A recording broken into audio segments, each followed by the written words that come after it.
Hello student, আজকে আমি তোমাদের জন্য নিয়ে এসেছি ক্লাস 8 এর জীবদেহের গঠন এই পোর্শন থেকে, মানে জীবন বিজ্ঞান থেকে সেকেন্ড পার্টের শর্ট কোয়েশ্চেন।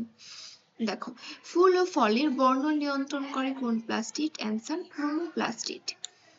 উদ্ভিদ দেহে যে বর্ণহীন প্লাস্টিড থাকে তার নাম কি? Answer leucoplastid. উদ্ভিদের খাদ্য তৈরির প্রক্রিয়াকে কি বলে? সালোক সংশ্লেষ। ব্যাকটেরিয়ার কোষে মাইটোকন্ড্রিয়া থাকে না কেন? কম অক্সিজেনযুক্ত পরিবেশে বিকল্প শ্বসন চালানোর জন্য। নেক্সট দেখো, অ্যান্টিফ্রিজ প্রোটিন কি?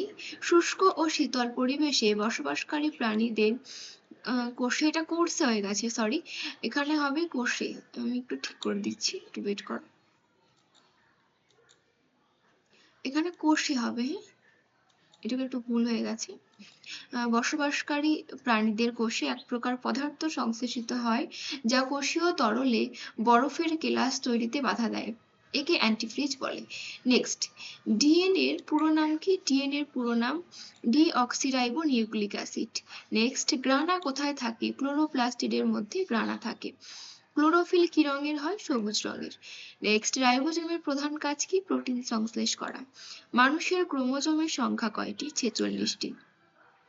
ডেনড্রাইট কাকে বলে? স্নায়ুকলার প্রবর্তক, এটা প্রবর্ধক হবে, প্রবর্ধক হবে।